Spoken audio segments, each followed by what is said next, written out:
Now, tonight on Interface, we discuss ways in which to effectively address this issue, as well as how communities can get involved in stopping the rot. Now, with us in the studio is Cindy Zilwa, who is the CEO of Nkonki Inc., and Bernard Agalas, who is the CEO of the Independent Regulatory Board of Auditors. Remember that you can join in this discussion by commenting on our Facebook page. It's Interface on SABC 3. Unfortunately, we won't be able to take your SMSs this week, but we do welcome those Facebook messages. Welcome to both of you, and thank you so much for coming through. Thank you, Tammy. The number in the press that we have been seeing constantly, Cindy, is 28 billion rand has been squandered. It's wasteful expenditure. Take us through that number. What have these municipalities and provincial governments done? First of all, I'm pleased you're raising that point, because we've noted those media reports and unfortunately they are not correct. If one unpacks the 28 billion, it's made up of unauthorized expenditure, then there's irregular expenditure, then there's fruitful and wasteful expenditure. Now, if there are many differences between those, unauthorized, for instance, it's when you were supposed to build schools, and instead of paying the 100 million that was budgeted, somebody ends up paying 120 million. Then that 20 million is unauthorized.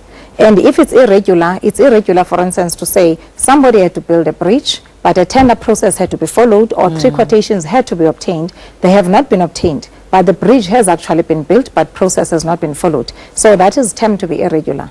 And then fruitful and wasteful expenditure, which is fruitless, thank you for correcting me, fruitless and wasteful expenditure, it relates to expenditure that could have been avoided. Let's say, for instance, you were supposed to pay a creditor, and then you end up paying 30 days late and you are charged interest. So it's an issue of saying you could have avoided that expenditure. It has yielded no return for the government department, and therefore that is why it is termed fruitless and wasteful expenditure. So when we actually look into the 28 billion, we need to unpack it at that level. But so therefore really the reports to throw it as the total amount has been squandered is not correct. Yes, when it comes to fruitless and wasteful expenditure, something has to be done, because that money could have actually been saved and could be used for other purposes. The other ones, the deliverables are there, but the processes have not been followed, which is the issue that the Auditor General is complaining about. What would the process have entailed for the AG? You know, he goes in there, what does he look at? What are the specifics of the process of auditing municipalities and also provincial departments? The auditing process is a very simple process. And at a high level, one would sum up to say when the AG is actually auditing those particular records, they want to make sure that the information that they are looking at is complete.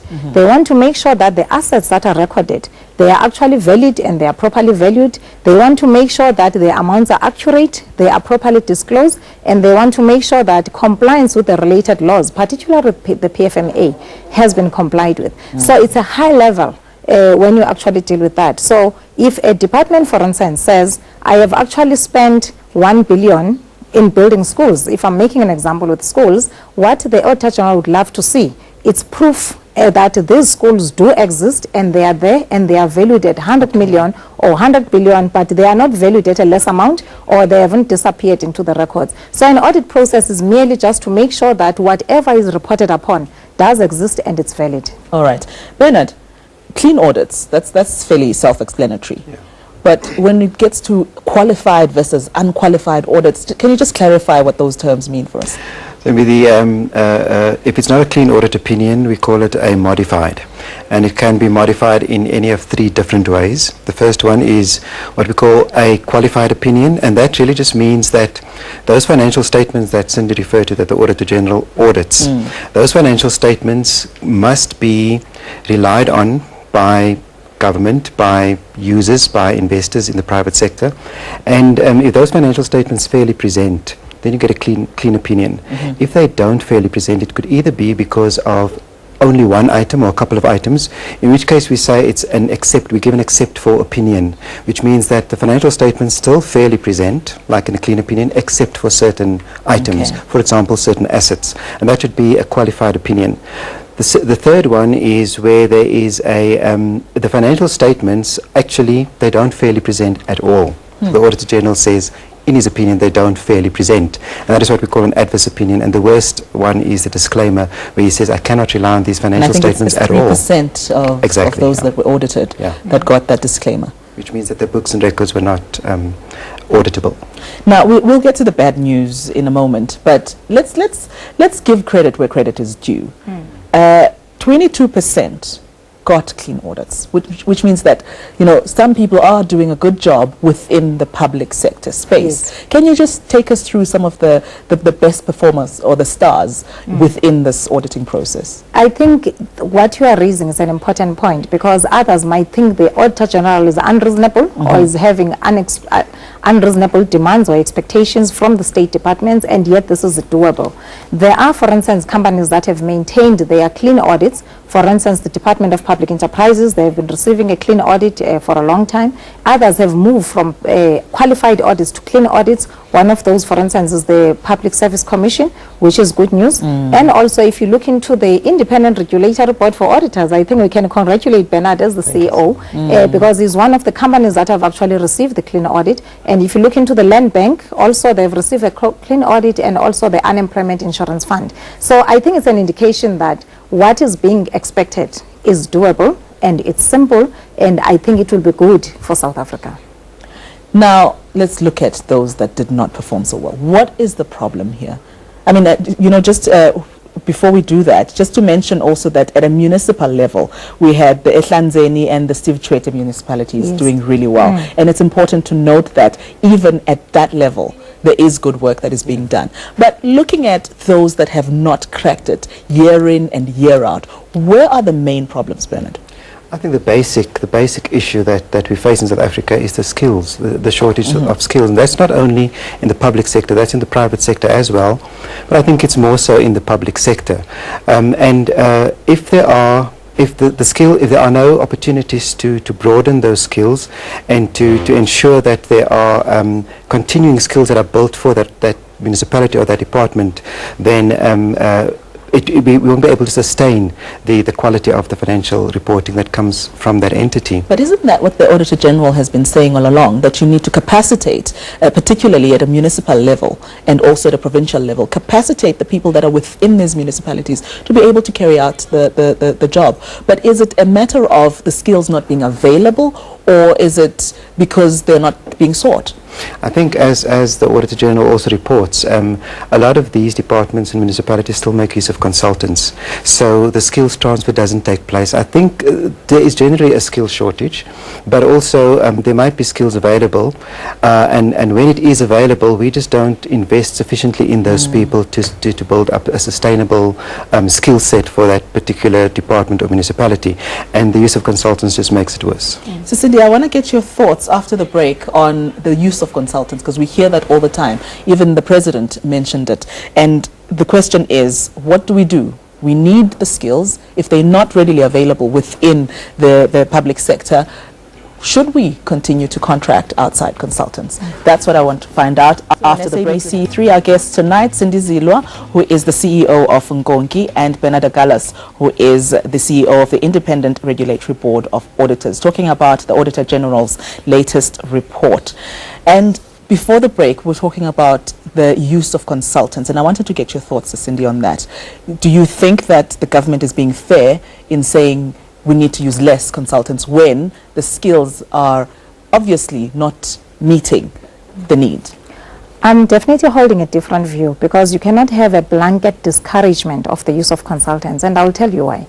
Most of the companies, they receive these bad audits or bad audit reports because they've got vacancies. They simply do not have the capacity in bodies to make sure that the processes and controls are all adhered to. Now, in cases like those, the use of consultants could actually close the gap as a short-term measure, because there are incidences where our profession, for instance, some of our firms and other people's firms are utilized to plug that gap and be the resource that is actually required. And those companies would end up getting clean opinions. So if you look into the cost-benefit analysis to say you cannot save that rent and be able to not meet your objectives as the State Department, but then correctly, you have to make sure that it's combined with the transfer of skills, so that there is no over-reliance year on year on consultants. I think using them for a year or 2 years whilst you are building capacity internally, I think it's something that has to be done. So for me, it's about a message of consultants must be used responsibly, but not to say they must not be used, because then the problems that are actually caused by vacancies that exist, they will remain. Now, some of these entities, the audited entities, have actually regressed in the financial year under review, because they had the clean audits and then they regressed. Where are the problems? Where are the audit committees that are supposed to be sounding the alarm bells, because the buck stops with them? Where are they to say we are going in the wrong direction here? There are companies that are able to maintain clean audits, and sustaining clean audits is not something that should be an abnormality or extraordinary. It should be what is expected. In the private sector, for instance, year on year, companies are issuing clean audit opinions, and it is expected. What is abnormal is to see a qualified audit opinion in the private sector, and we just need to make sure that that mentality changes over, so that even within the public sector it's like that. In terms of the capability, for instance, some of the companies have managed to sustain this. I've mentioned initially the Department of Public Enterprises. Financial Services Board, for instance, is one of the regulatory bodies that are out there, and they've managed to actually sustain it. Now, the most important thing is that an audit process is an annual process. You don't score points this year, which will help you next year. The compliance with processes must continue year on year, meaning that the capacity you have on the ground must continue to deliver year on year. It can't say, I delivered last year, so this year I can actually relax, because once you relax, then there will be material findings which are an indication of non-compliance with PFMA, or there will be issues like your assets. You bought some assets, but there is no completeness, there is no existence, and therefore you'll get a qualification.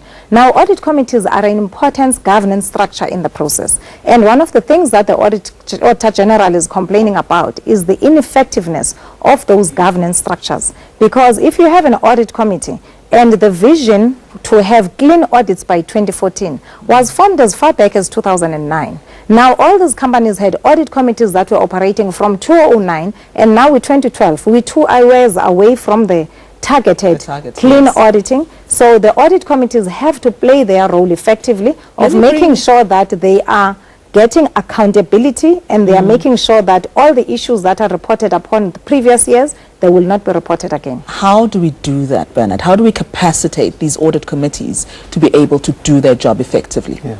I think the problem to me is between the audits, there has to be an appreciation that it's not only the external auditor that gives assurance on the financial statements. It is a group of stakeholders that must take the responsibility for that. So the audit committee is only one of them. The assurance starts by management taking the responsibility. And I'm very happy to see in the Audit General's report, he says as one of the solutions would be to have consequences for those that do not take up the responsibility seriously, and that to me is quite important. I wanted to see more from the Auditor General explaining what kind of consequences, what is he calling for? Yeah, I'm not sure, but I'm just speaking from a regulatory perspective, where if auditors don't report something, there's serious consequences for them. They can go to prison, they get fined, and I think the companies that they audit, or the municipalities that they audit, the management should also have consequences, and if that's in place, I think everybody will understand what their responsibilities are. So it starts with management. They must give assurance that the financial statements are fairly presented. The audit committee then can rely on those, so the audit committee does play a role, and there are various stakeholders like internal audit that also provides assurance to in some respect, and when you look at the total picture, the total assurance provided is not just from the Auditor General, it is from all those stakeholders that must take the responsibility for providing that assurance. Now, the audit committees, I agree, I don't think that they've got the skills in South Africa to be able to play that role effectively yet. And so, as the Auditor General has stepped in and assisted municipalities and departments to upskill, to get clean audits, what he calls Operation Clean Audit. I think similarly the Auditor General could probably also have some projects in place, and even in the private sector, some of the institutes can have projects in place to assist audit committee members to get up to speed. Mr. Cindy was talking earlier about bringing the public sector on par to the private sector when it comes to this aspect. What would you, as somebody from the regulatory body, call for in the public sector space to say, audit committees and also the management, this is what you need to do? If not, these are the kinds of things that should be in place. I guess that from the public sector, those individuals need to be trained, and from the private sector, there's certainly a lot of institutes that specialize in training on audit committees and governance aspects, and that would be one solution to ensure they get the relevant training. But training isn't sufficient. There must be commitment, and I think what's also important is that from the leadership, there must be that it must come from the top. If the leadership doesn't need or want the organization to change into one that produces reliable financial information, then it doesn't help training the staff or the audit committee members. From the top, does it not? Yeah. And I think the importance, if I were to add on, of the culture that the AG is talking about, is that if we can reach a stage where everyone who is responsible or accountable knows that there is something at stake, what will I lose if I do not get a clean opinion? Then the culture will change and things will start to fall into place. But currently the greatest complaint or the gripe from the Office of the Auditor General is that when people do this, they know very well that there are no consequences, nothing will go wrong. Yes. We've got to take a short break. We are sitting with the CEO of Nkonki, Sindizilwa, and also the CEO of the Independent Regulatory Board of Auditors, Bernard Agalas. And what I want to know is what can we do as communities? You know, we see this as a high-level, far-removed process where the Auditor General audits and it's either a clean audit or it's not, but we don't see the link with us. How do we hold these people accountable who are public servants? I think the first thing to remember is that the civil service is the biggest employer in South Africa. What it means is that the first community that must be active are all the people that are employed within the civil service. Because an audit opinion that is not clean is a reflection of all the back processes that did not take place. And the first people who are exposed to that are the people who are employed in civil service, because they are aware that people are appointed, for instance, without the supply chain principles being adhered to. They know PFMA, but they know that things are happening or done by their bosses without that. So they need to bring that to the attention of those in charge. For instance, as part of the fraud prevention plan, most government departments and municipalities are supposed to be having hotlines where everyone who's seeing something that is not right can actually report to, which is where then the governance structures, be it is the councils or the boards or the DGs and the accounting officers and accounting authorities will be able to take those reports seriously and be able to act on them. So I think that is the first critical thing, because for the AG to pick up those things, it means there are people who have been exposed to them consistently for a period of 12 months. And they must learn to do something about it. And if it means the government must actually introduce incentives to encourage that process to take place, so that has to take place. And if they have to introduce penalties to make sure that people who do not comply do lose something, whether they are jobs or they are bonuses or they are promotions, but there must be something at stake for us to be able to move forward. What about the rest of us, Bernard? For the larger community or the general public, it's important that they understand what the role of the auditor or the Auditor General is, and then they also understand what the role of the management is of an organization. So to me, if they can ensure that they educate themselves, it's useful if the public is educated on what the different roles are and what the expectations are, and they will then also know at what stage they can, for example, report an auditor, which can be reported to the RBA, for example, in the private sector, because we are there to protect the public. But the public doesn't know that. They think that if an auditor does something wrong, that they can get away with it. And similarly, if they know what the auditor's responsibilities are, then they'll also probably better understand management's responsibility. And if they suspect that something is wrong, there are ways and channels for them to get that to the oversight bodies. Now, I love what the Auditor General did with this report. You know, he gave us the bad news and then he used what somebody I know calls the honey brush. You know, he said, but government has got measures in place, and I'm confident that the measures that are in place will get us to a better place. But let's look at some of those measures. Let's interrogate those measures and see how effective they're likely to be. The Public Services and Administration Minister Lindwe Sisulu recently announced that the department would look into legislation that prohibits public servants from doing business with government. That's one of the things. And she also wants a specialized school, a governance school for public servants. And then we heard Minister Pravin Gordhan talking about a chief procurement officer. Now, those are some of the measures that the government wants to put in place. Are they enough?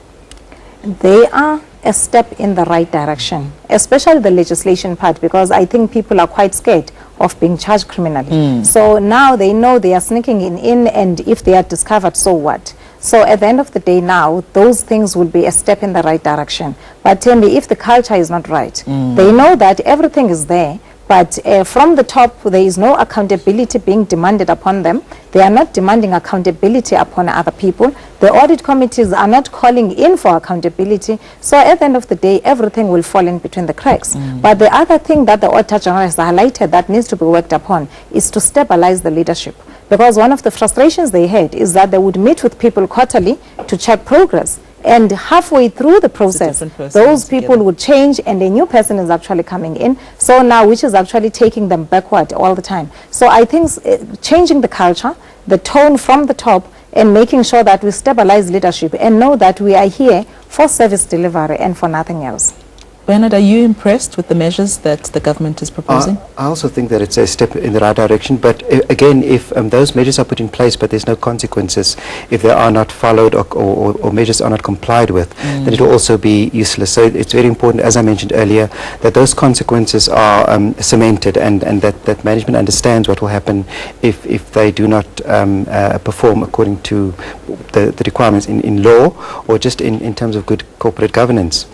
It's also important then again to realize that it's a combined effort. Financial reporting, to get high quality financial reporting and clean audit opinions depends on a lot of stakeholders. It's not just one of the stakeholders. And this is what the AG said also in his report. He also said that, and I think it's important that the bigger community, whichever part you play, whatever cog you are in that wheel, everybody plays a part in getting to a situation of healthier financial reporting and clean audit opinions. Final thoughts from you, Cindy, in terms of the National Development Plan and also the progress that we are making as a country?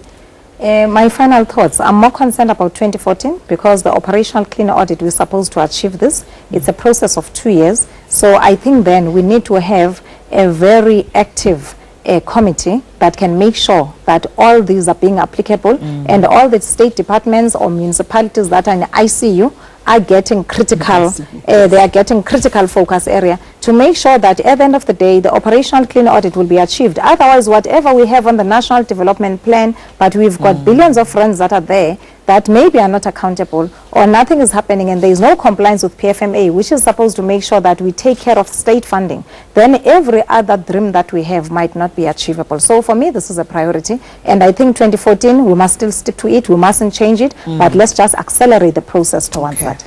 All right. On that note,